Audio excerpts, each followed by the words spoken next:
Okay, so I guess I'll just assume that Candace and Spencer have stepped away from their machines. Oh, Candace has typed a message. Okay.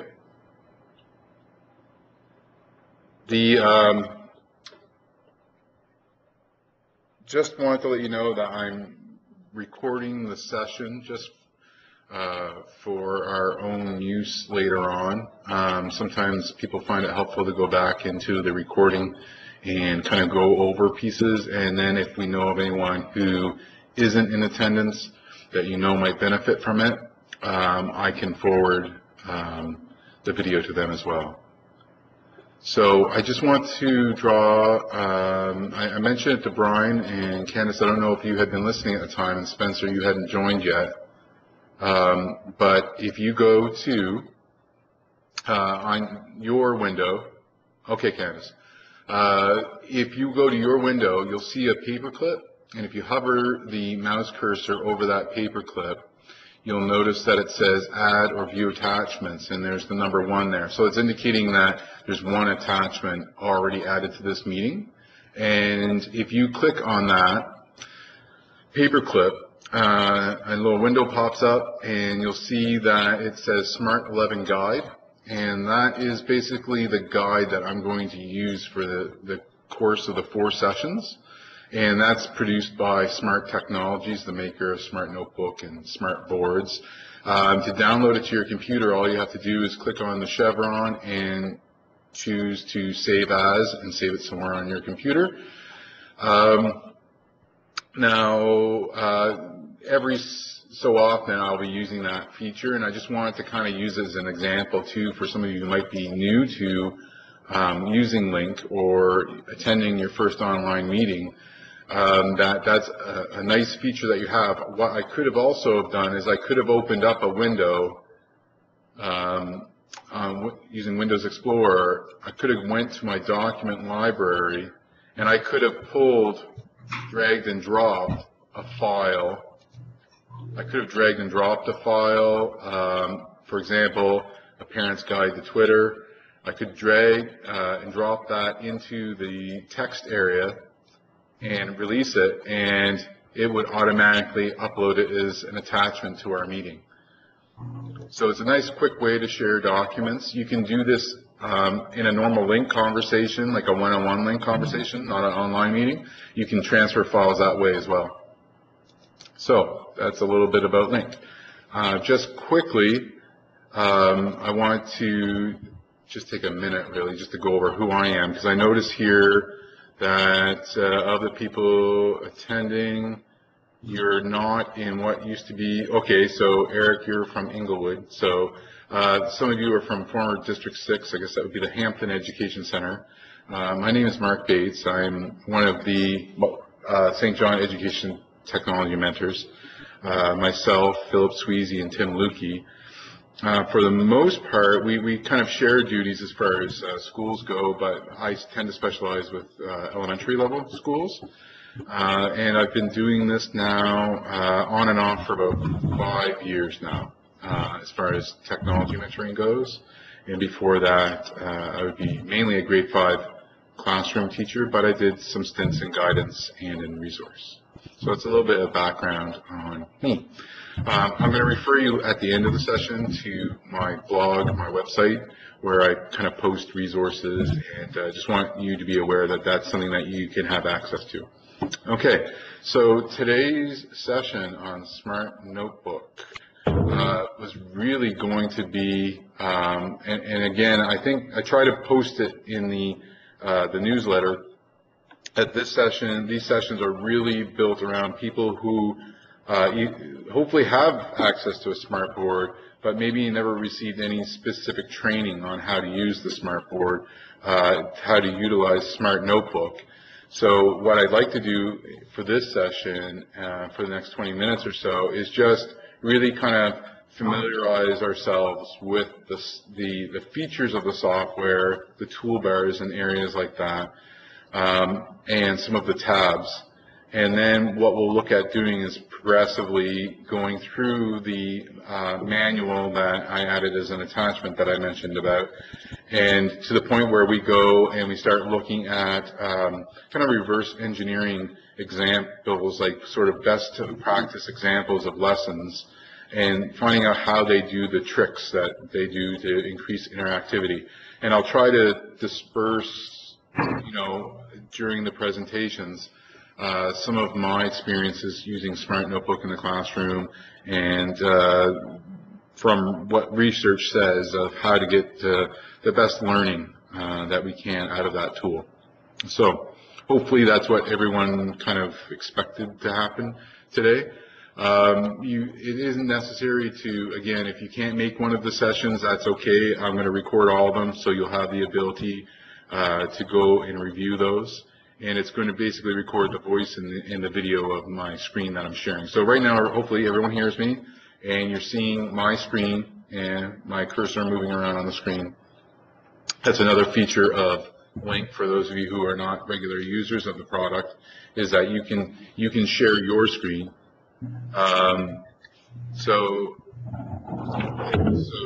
Okay, I'm just going. I just declined that, Spencer, because a call coming in at the same time often can cause some connection issues. If you want to, if you don't have access to a microphone, if you just want to text me if you have a question, or you might have just clicked that by mistake.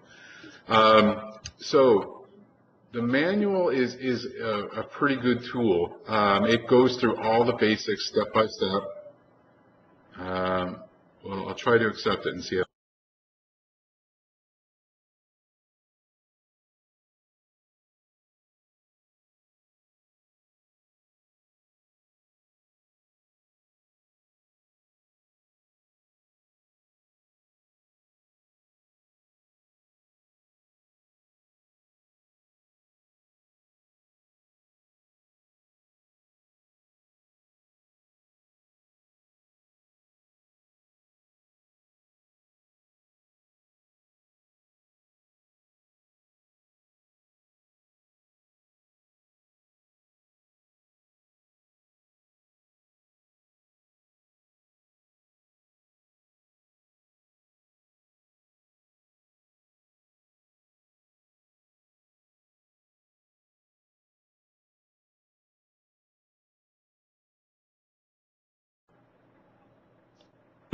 Okay, so, oh, hi, Cynthia.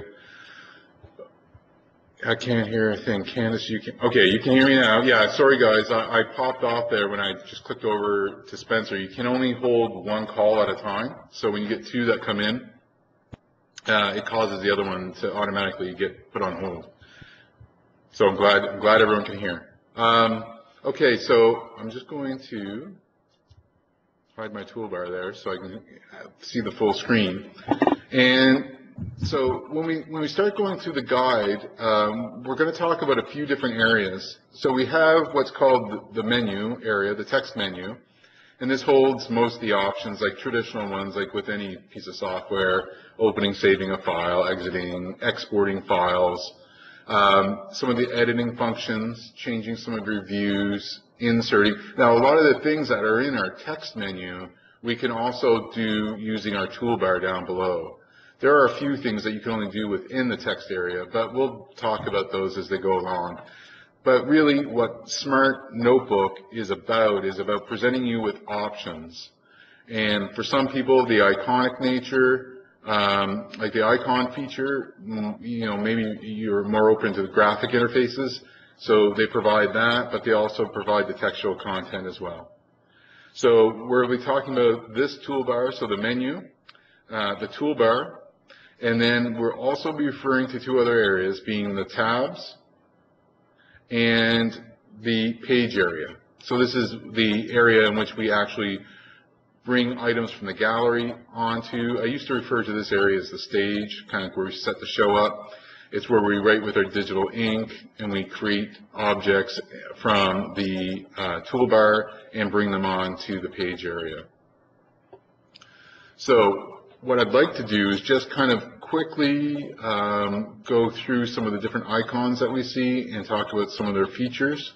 Some of them will be repetitive. That's just the nature of the software. So first thing that we have is it always defaults to opening to what's called the page sorter tab. So what that is just, again, a small thumbnail image of the page area. So by clicking, either by clicking the icon that shows a page with a plus symbol, and when we hover our mouse cursor over any of these icons without clicking, it actually gives us like a text prompt indicating what that icon means. So by clicking add a page, it now inserted a second page underneath my first one. So it's going in basically like a reverse chronological order. And what happens in Smart Notebook is it automatically dates and timestamps your entries. So here's and the number that we see here is referring to, this is slide 1 and this is slide 2.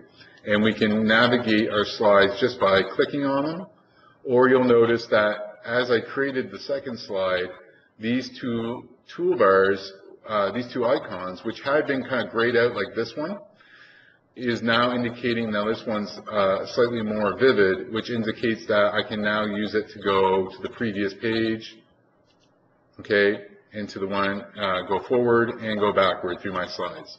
So I can do that, or I can manually click the buttons that way. So backwards, forwards, inserting a page. Turns out that maybe I want to delete a page. By clicking the button with the X through it, that will delete the page. Go back again, add a new page. Undo and redo. Great buttons that quickly make changes. So say if I had deleted that page and I found out I made a mistake, I can click the undo and now it's back. Or if I want it turned out that I wanted that page gone to begin with, I click redo and now it's gone again. That will take you back and forward about 10 steps. There is like a maximum number that it can kind of hold in its memory to understand the changes that you made. But it is great for when you make maybe a simple mistake. It's quite easy to go up and click the undo and redo button. A few other icons. So we have the open file icon, which we can also access by going file, open. So again, there's that sort of duplication, file open and open file. And when you click on that, it's going to usually default to your desktop. Sometimes it will default to the last place that you opened a Smart Notebook file from, and you just navigate to the file you want, click on it, and then click open. We have the save button, which again, we can go through file, and we can end up going save here as well. Smart Notebook kind of gives you a little heads up about saving your file. One, if I click to close this program right now, it would indicate that I hadn't saved it since I'd made some changes and asks me if I want to save or not. Also, you'll note that I haven't given this page or this notebook file a title yet, and so it's indicating by this asterisk that it's indicating that it hasn't been saved. So if I was to click save here, it's going to prompt me for a name, and I'm just going to put here that this is a demo notebook file, and that I'm going to delete this after the session. And then I click save. And now I have my file name, and now there's not an asterisk, which is indicating that I haven't made any changes since I changed the name of the file. So these are some of the more basic commands. Now we come over to the next one, and I know it's difficult to maybe see on my screen, but what you're looking at is it's a little icon showing your monitor, and there's a magnifying glass over that. So I guess what they're thinking is that you're going to think magnification, zoom. So when you click the chevron in the bottom right-hand corner, and when you hover over this, it says view screens. Now when I click the chevron, I can pick a few different options here. I can go to view full screen. So when you go, I use full screen the most when I'm actually presenting in class, because you'll see when I click it, it hides the page sorters tabs, and it hides the menu, and it hides the toolbar. So what you're doing is you're maximizing not only the surface that you can work on within the classroom setting, but you're also eliminating distractions for the students.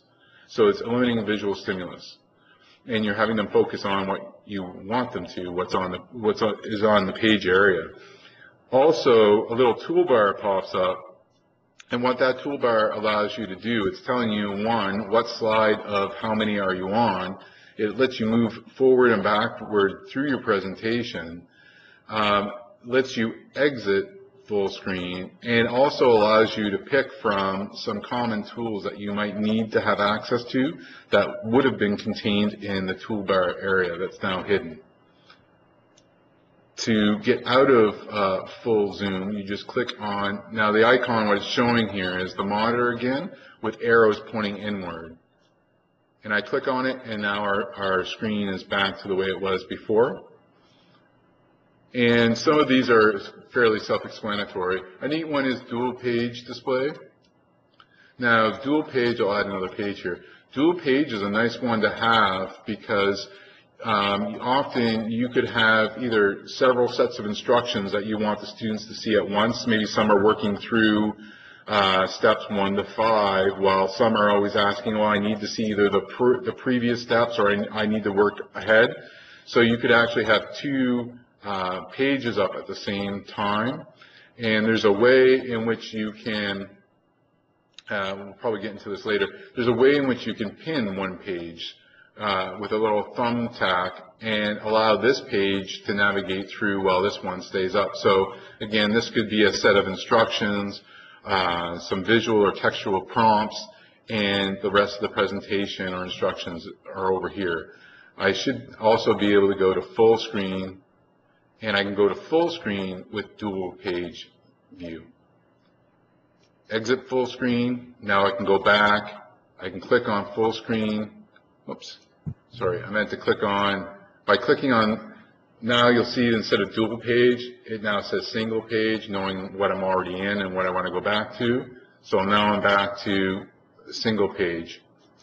And you have some other abilities to see the entire page, page width, so in other words it would zoom to full page across, and you have some other zoom options. Later on we'll see some examples of when you would probably get into using these items down here. Now this one that I haven't mentioned that we see right now talks about transparent background.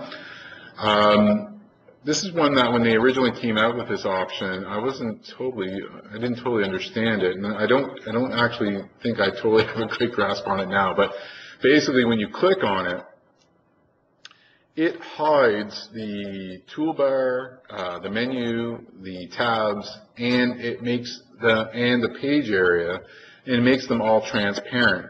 It provides you with the toolbar, however, and you have the ability to write with ink, basically whatever was layered underneath what was layered underneath Smart Notebook when you opened it. So this could be, I guess it could be a web page, it could be a desktop background. Spencer, I'm going to have to click decline because I can't switch back over. If you need to message me, if you can message me through the main window. And again, to turn off transparency mode, you just click, and again, kind of the universal icon for transparency is a checkerboard white and gray pattern. And then it preserves my ink that I was writing in the other window.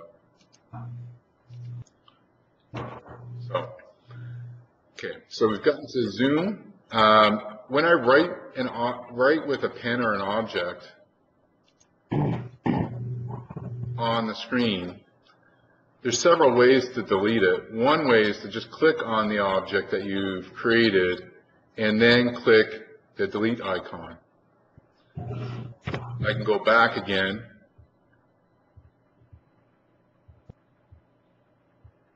Would this work better for Microsoft? I'm sorry, I'm just reading a question here. The question is, would this work better for PowerPoint, Microsoft Word than with Smartboard tools? When you use the tools and the marker, it takes a snapshot of the page, and you have to close it and you lose what you've written. It can, Brian, and it would. That would be one way to do it. But what we're going to talk about later on is that there are add-ons for PowerPoint in Microsoft that the ink, they should be ink aware. So if you make notes in Word and on PowerPoint, that ink should save.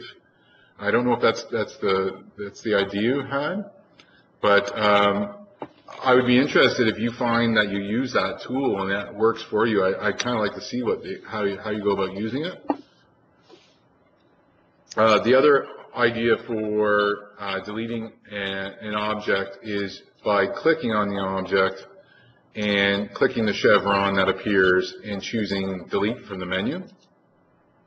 And another trick is if you had the eraser tool, if you were actually at the smartboard, you could tap the object and circle the eraser around it and tap it again, and that would delete it. Or you could manually take the eraser tool and erase it that way. Again, a lot of it's about preferences. It's right here. Yeah. So yeah, ink for PowerPoint. Yeah, and that can, I guess, hopefully by the end of it, we'll see that just like with any tool that you have, some tools work better for some situations than others. A lot of it, for me, is built around the interactive component, which I would say Smart Notebook is designed for versus PowerPoint, but Smart Notebook is trying to use some tools that PowerPoint also uses for straight presentation. So hopefully you can see too, but when we get near the end of the series, some of the things that you can create in Smart Notebook, you can bring into other programs. Especially around image creation and creating videos of recordings on pages, which you might be able to enhance a classroom that traditionally uses. Toolbars, that's something I should have mentioned before. Right now, I'm using Smart Notebook 11, and how you check to know what version you have is you go up to, it doesn't matter what version of Smart Notebook you would have in your menu the help icon or text, and you go down and you pick it. You should have something that says something like about Smart Notebook, and you go and then you click technical support, and then you can find out what version of Smart Notebook you have. I have the most recent version that they put out, and it does have different features. If you have SmartBook 9 or 10, there are different features within the new version. So some things, if I'm talking about things, even from 10, there are a couple different tools. I don't think you're at any great disadvantage for 10, but you can always put a help desk call in, or if you've applied and you have your administrative rights to install your own software, you can do that through the help context menu up here as well by checking for updates. But I'd only do the check for updates if you have admin rights to install software. Otherwise, you have to place a help desk call and have a technician install it for you. But the basic icons, the basic tools that you have access to are very similar, and the layout of the toolbars and tabs is pretty similar as well. The biggest difference comes to when we start talking about the gallery. That's quite different. Okay, I'm going to try to speed along a little bit because I'm a little off track. My apologies. Camera tool, great one. Now you also have ability to use a camera-like tool built in with the snipping tool. I use the snipping tool quite a bit when I'm not using a Smart Notebook product, which allows you to take screenshots of anything on your desktop, and that's what the camera tool does for you as well in Smart Notebook. So I could have a web page open,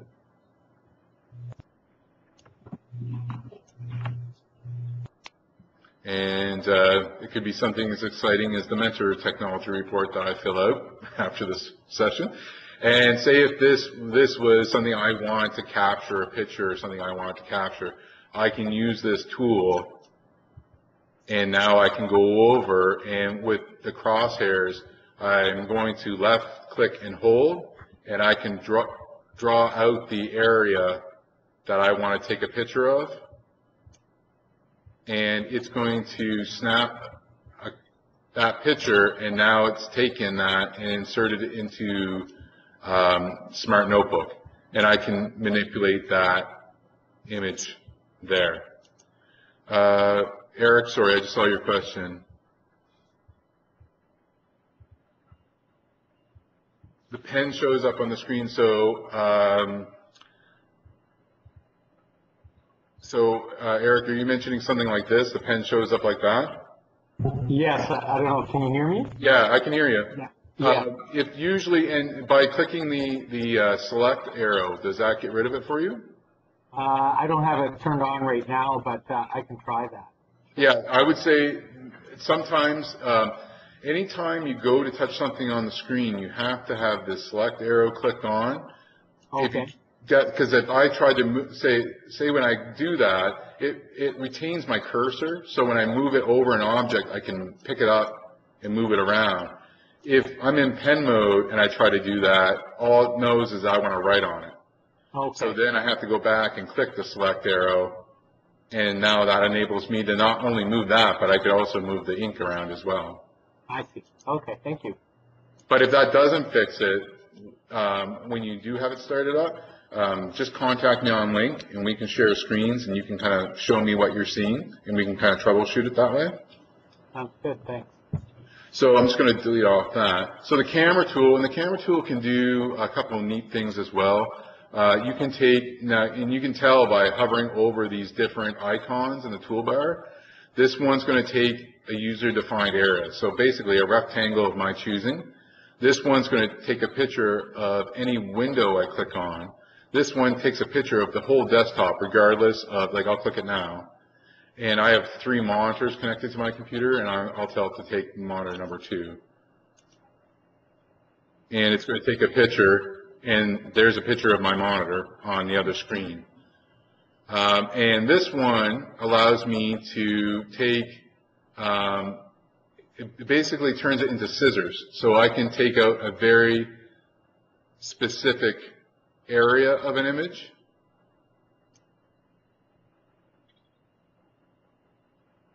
So now I can kind of, again, yeah, it's like using a pair of scissors to cut out a piece of a photo. So that's using the camera tools. A few other things. If you have a Smart Document camera, this is how you can turn the Smart Document camera on. A window will open up within your page area, and so you can use you can show the contents of the Smart Document camera without needing to close Smart Notebook, and that allows you to write on the screen on the video that you're recording or showing. You have the screen shade. And what the screen shade does is it's just like, remember the traditional overhead? You put a piece of paper over the screen, over the screen, and it darkens it out. Well, it's the same thing. It puts a virtual piece of paper over it, and now I can take that, and wherever I see these little dimples in the paper on the sides, top and bottom, I can now left-click, hold, and drag that down to reveal different areas of the page. And if I don't want it anymore, I can just click the X to close. I have the ability to access some measurement tools, a virtual protractor, ruler.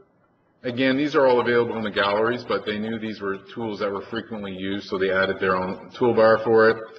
I have the ability, just like you would in Word or in Excel, I can draw out a table. We talked about the select tool. That needs to be clicked on to move items around on the screen. I have my pen tool, which allows me to pick from different colors. I can also choose different pen styles. Crayon is one of the new pen tools that's been added in 11. I have my shape recognition pen. So if you draw a circle, it draws a perfect circle. You draw a square or a rectangle. Oops, I didn't obviously draw it very well. See if it does it. Yeah, it tries to straighten up the lines as best it can. It's hard to draw with the mouse. When I click on, I can pick shapes that are already defined. I can choose the color of these items, like have one that's filled.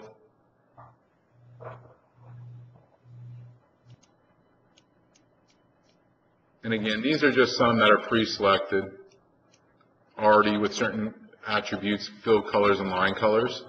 But I can take and I can modify any shape I draw. I can end up modifying. So right now I click on that shape and I can change its properties. Like that. I can set its transparency level so that you can layer objects on top of each other. I can change the object's line thickness. So I can also do that from a tab. So I also have the ability to draw various types of interconnected lines. And the final one that I'll talk about right now is you can add in text. So when I click the letter, here the icon for text boxes is the A with the underline. Anywhere I click, it will add a text box. And when I click off that and go click select, I can now click on that text box and move it around. Again, I can also go in and I can change the attributes of that text box as well. Very similar to Microsoft type features. Okay, I definitely am over my time here.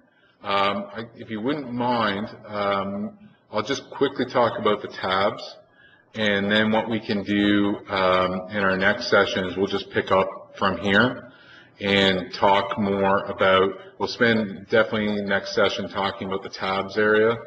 And in the meantime, if you want to forward me any questions on anything I've talked to this point, feel free. I'll be posting the video probably by tomorrow afternoon on my website.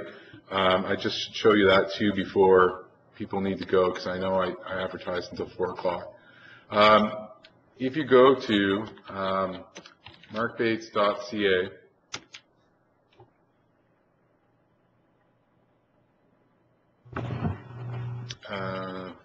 slowly will load. And this is basically my my blog, my website.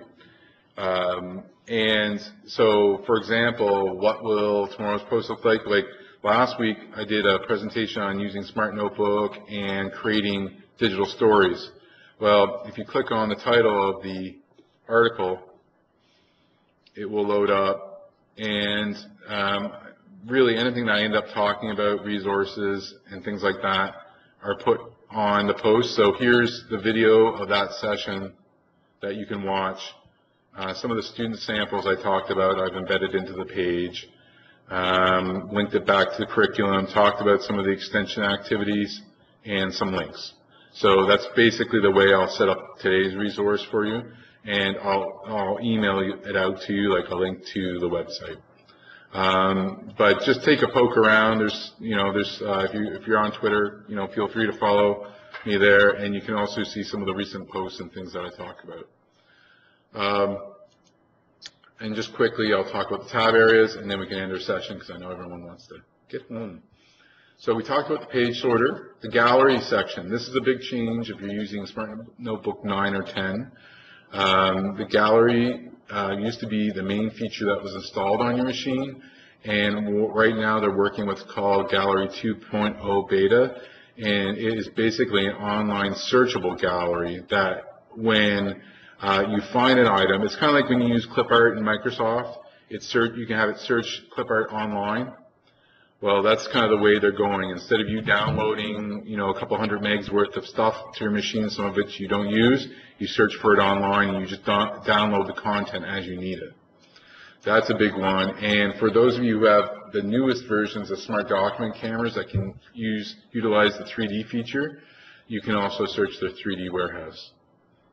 So the gallery, and if you still have a gallery, all your gallery content's preserved. So if you still have stuff of your own in your gallery, you have access to it. But the gallery, for those of you that don't know, is basically the interactive elements that you can drag from the gallery out to the stage. Some of them are small interactive programs, some of them are lessons, some of them are sound files, or again, things to assist you in creating interactivities. The attachment section is an underutilized section for Smart Notebook that helps you organize your lesson. If there were some websites that you were going to see during your lesson, you can actually add hyperlinks to your Smart Notebook file. And what that allows you to do is just click on that hyperlink, and it will automatically open your web browser and go to that page instead of you having to minimize Smart Notebook, open up the browser, wait for it to load, find the page, type it in, or find your bookmark and get to it. It's just one way of organizing things. So then all you need to do is click OK, and there is your, okay, John, you're welcome. Sorry for going over. You just have to click Google Homepage, and that will open up your browser and load in a new tab, load the homepage. You can also attach things like PDFs if that's something that you were going to use. It could be an image file. Again, it's something that's linked that maybe you don't necessarily want in your lesson. It's just supplemental materials. It could be a copy of the lesson plan that accompanies the Smart Notebook file. Your Properties tab can control items that are on your page. So if I click text box right now, not only can I control that text box properties from here, but I can also control them from here. Next day, we're going to talk a lot about how you can animate things on your page and a neat feature of page recording.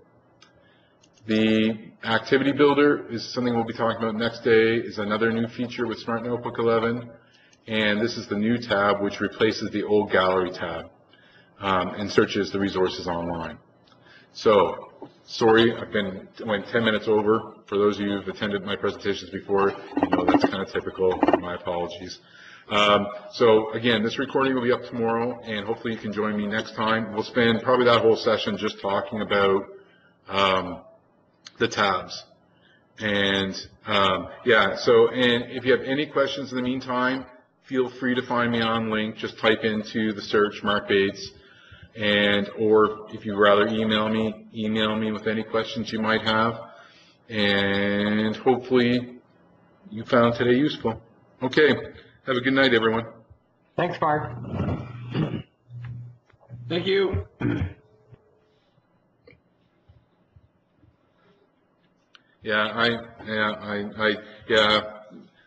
Candace, I went to my original Smart training was a 2-day, full-day sessions. So, yeah, once you get talking about it and get going, yeah, a half hour is too short. I just didn't want to give people some manageable chunks of time, because I know sometimes saying an hour that's a pretty big investment for people. But again, if you find out that waiting until next week's too long, I can always do individual sessions. So feel free to contact me and we can schedule something. Maybe if you have a prep or after school, I'm always open for that sort of thing. So whatever time works well for you.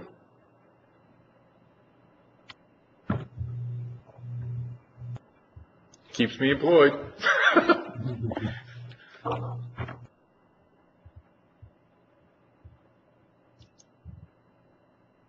a good night.